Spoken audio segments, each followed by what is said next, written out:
세계적인 가전업체 다이슨의 창업자 제임스 다이슨은 집에 있는 작은 창고에서 시작해 먼지 없는 무선 진공 청소기 개발에 성공했다. 제임스 다이슨은 5,126번의 실패 후 5,127번째에 성공했다. 그는 내가 직접 만들고 소비자들의 어려움과 제품에서 발생하는 문제를 직접 경험해야 비로소 내가 무엇을 하고 있는지 정확히 이해할 수 있으며 제품을 개선할 수 있다. 나의 까다로움은 결국 나의 경쟁력이다 라고 말했다. 제임스 다이슨에게 진공청소기는 열정 그 자체이다. 그 열정이 다이슨이라는 혁신적인 제품을 만든 것이다. 오픈마인드님은 어떻게 5년 안에 300억의 자산가가 되었을까요? 오픈마인드의 세 번째 책 생각이 운명을 가른다. 반드시 실패해봐라. 실패는 성공. 지금 이 문구를 보고 깜짝 놀란 사람들이 있을 것이다. 실패를 보고 왜 성공이라고 말하는 거지? 실패가 실패지 갑자기 왜 성공이라고 하는 거야? 하지만 이 문장의 의미를 이해한 사람은 이미 실패라는 것이 어떤 효과를 가졌는지 알 것이다. 지금부터 다양한 사람들의 실패가 성공이 된 이야기를 들어보자. 그랜트 카돈의 이야기. 우리가 알고 있는 세계적인 동기부여가 억만장자 그랜트 카돈의 이야기이다. 그랜트 카돈은 자신의 세미나 티켓을 초등학생밖에 안 된 자신의 딸 세브리나에게 전화로 세일즈하게 했다. 처음에는 의외로 티켓 판매가 성공적이었다. 그러나 곧 예상치 못한 상황에 당황한 세브리나는 전화를 끝낸 후 방금 전화는 최악이었어요 라고 아버지에게 말했다. 그랜트 카돈은 맞아, 아직 익숙하지 않아서야, 연습해야지 라고 대답했다. 세브리나는 계속 전화를 걸었고 그날 18번의 전화로 $4,000 좌석 한 건이 판매되었다. 그랜트 카돈은 세브리나에게 물었다. 18번 전화해서 몇 건을 했고 너에게 얼마를 줬니? 한 건을 했고 $4,000요? 아니란다. 모두 너에게 돈을 줬어. 내가 너에게 수고한 비용으로 한 번의 전화당 10%를 지불한다면 $400를 줄 수 있지. $400를 18로 나누어 보아라. 각각 한 전화당 너에게 $22를 준 거야. 전화를 안 받은 사람, 받자마자 끊어버린 사람, 네가 최악이었어요 라고 한 전화까지 모두 너에게 실제로 돈을 준 것이란다. 세브리나는 아빠의 말을 금방 알아듣고 눈이 반짝였다. 오늘 하루 시도한 모든 순간과 가정이 무수히 실패한 하루가 아닌 18번의 전체 전화가 성공이었다는 사실에 감격했다. 실패가 아니라 실수다. 1970년 미국의 한 회사 연구소에서 일하던 스펜서 실버 박사는 기존에 있는 접착제보다 더 강력한 접착제를 만들고 싶어 연구했다. 그런데 그는 원료를 잘못 배합하는 실수를 해서 더 강력한 접착제가 아닌 접착력이 약해 쉽게 떨어지는 접착제를 만들었다. 실버 박사가 연구한 것을 들은 사람들 대부분이 연구에 실패했다며 무시했다. 그러나 그중 아서 프라이라는 사람은 실패한 연구라고 생각하지 않고 흥미를 느꼈다. 아서 프라이는 교회에서 성가대를 하는데 성가대에서 부를 찬송가를 빨리 찾기 위해 평상시 책에 종이 조각을 끼워두곤 했다. 하지만 책을 펼칠 때마다 종이가 자꾸 떨어졌고 이 불편함을 보완하고 싶었다. 그래서 종이에 접착제를 바르고 책에 붙였는데 종이 조각을 떼려고 할 때마다 책 자체가 뜯겨나갔다. 보완할 방법을 생각하던 아서 프라이는 사람들이 실패한 연구라고 무시했던 스펜서 실버 박사의 접착제가 생각났다. 그 접착제를 바르면 쉽게 붙였다 뗄 수 있으니까 책에 붙이기에 너무 좋았다. 그 길로 회사에 아이디어를 냈으나 반응은 좋지 않았다. 상품화에 필요한 추가적인 실험과 연구에 대한 부담은 물론 당시에는 사람들이 찾는 제품이 전혀 아니었기 때문에 이에 아서 프라이는 직접 제품을 만들기 위한 연구에 몰두했고 결국 1981년 접착제와 메모지가 접목된 포스트잇으로 개발되었다. 이후 포스트잇은 날개 돋친 듯 팔려나갔고 전 세계적으로 수출되기에 이르렀다. 포스트잇은 사무용품의 베스트셀러인 스카치 테이프의 판매량을 훌쩍 뛰어넘으며 대단한 성공을 거두었다. 처음에는 단순한 상품명에 불과했던 포스트잇이 이제는 어딜 가나 판매가 될 정도로 모르는 사람이 없는 상품이 되었던 것이다. 스펜서 실버 박사의 실수를 실패로 생각했다면 포스트잇은 없었을 것이다. 실수를 보완해 포스트잇을 만들었고 성공을 경험한 것이다. 결국 마지막에 웃을 수 있는 성공도 사실은 실수투성이에서 시작되었다는 사실을 기억하자. 당신이 현재 겪고 있는 실패가 실패가 아니라 성공을 향한 과정이라고 받아들일 수 있다면 희망과 용기를 얻을 수 있을 것이다. 실수가 만든 걸작. 얼마 전 식사하러 고깃집에 갔다.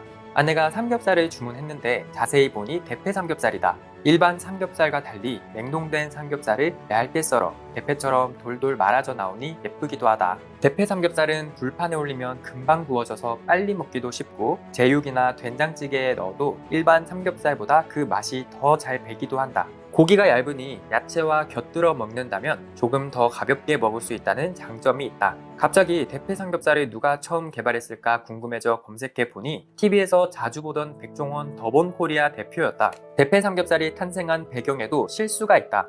백종원 대표는 손님들에게 어떻게 하면 고기를 더 많이 내어드릴 수 있을까 끊임없이 방법을 모색하고 있었고, 그 고민 끝에 직접 큰 고깃덩이를 사서 썰어드리면 되겠다는 결론을 내리고 큰 고깃덩이를 산 후 고기 써는 기계를 사러 매장에 방문했다. 하지만 가격이 부담스러워 중고 기계를 매입했는데 그건 실수였다. 아뿔싸, 햄을 써는 용도의 기계여서 고기를 썰기에는 맞지 않는 것을 가져온 것이다. 직접 고기를 넣어 썰어보니 너무 얇게 썰려서 원하는 두께도 아니고 심지어 모양도 돌돌 말아져 나왔다. 생각한 모양이 나오지 않아서 실망스러웠지만 그래도 이미 썰어놓은 것을 버리기는 아까워 손님께 그냥 내어드렸는데, 그때 손님이 한 말이 대패 삼겹살의 시초가 되었다. 이거 꼭 대패밥처럼 생겼네요. 혹시 대패로 썰었나요? 그 순간 백 대표는 이 단어를 캐치해 대패 삼겹살이라는 이름을 지었다. 대패 삼겹살을 그대로 구워보니 고소하고 식감도 좋았다. 실수로 만들어낸 대패 삼겹살이지만 백 대표는 상표 등록 및 특허를 냈고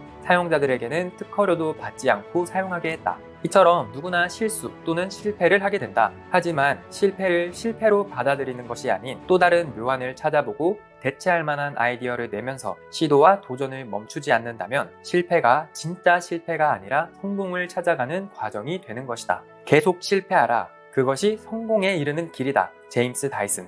세계적인 가전업체 다이슨의 창업자 제임스 다이슨은 집에 있는 작은 창고에서 시작해 먼지 없는 무선 진공 청소기 개발에 성공했다.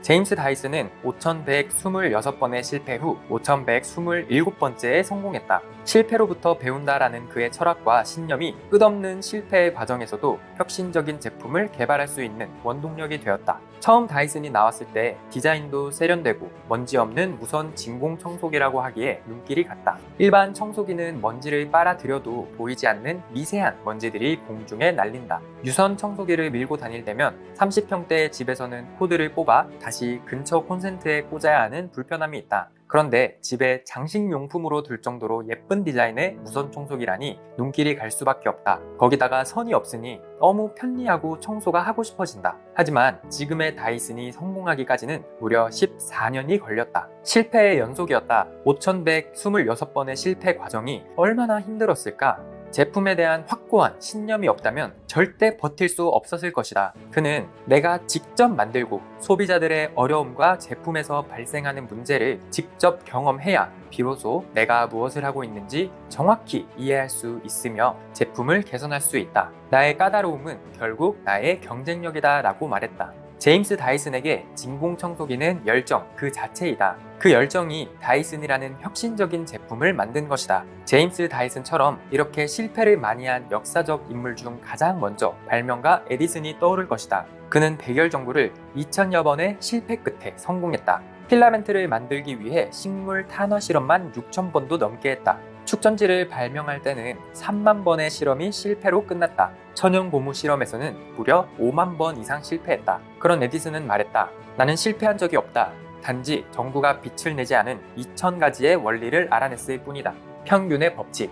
나는 보험회사에서 10여 년 근무했다. 실패에서 성공으로의 저자 프랭크 베트건은 나의 영업 마인드에 엄청난 영향을 주었다. 그의 책을 읽으면서 꿈을 키웠고 열정을 느꼈다. 프랭크 베트건은 어떤 실패와 성공은 얼마나 반복했느냐에 의해 정해질 수 있다고 말했다. 확률이 존재할 때 시도의 횟수를 늘리면 성공 개수의 절대값을 늘릴 수 있다. 즉, 30%의 성공 확률이 존재할 때 200번 반복하면 60번 성공하게 되고 20%의 성공 확률이 존재할 때 1000번의 반복적인 횟수가 200개의 성공을 보장한다고 볼 수 있다. 보험회사에서는 이것을 대수의 법칙이라고 말한다. 어떤 일을 반복할 때 바보가 아닌 이상 시도하는 횟수 대비 30% 이상 성공한다는 논리이다. 그만큼 반복은 곧 성공이라는 공식이 따라붙는 것이고 실패를 많이 할수록 성공 또한 많아진다. 얼마나 많은 실패를 했느냐는 곧 얼마나 많은 성공을 했다라고 생각해도 된다는 말이다. 나는 30살부터 보험을 시작했다.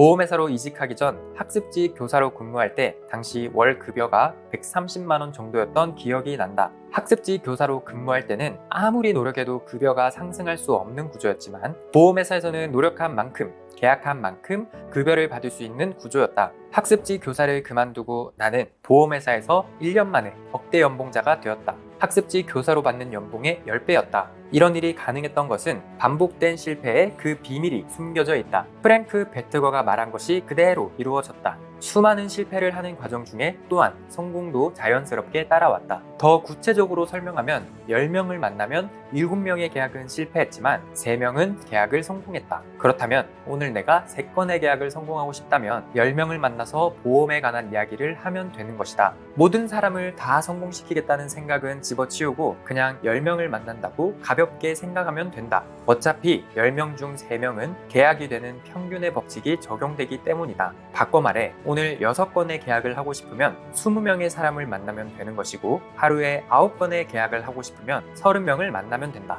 나는 이 법칙을 적용해 1999년도에 1개월에 100건 이상의 계약을 성사시킨 적도 있다. 매월 보험 건수 평균 50건 이상을 탈 수 있었던 것은 100% 성공을 목적으로 도전한 것이 아니라 만남을 목적으로 하다 보니 거절 속에서 성공이 따라왔다. 결국 거절이 있었기에 성공한 계약이 만들어진 것이다. 그렇기에 거절이나 실패는 결코 두려운 일이 아니라 환영받을 일이라는 생각의 전환이 필요하다.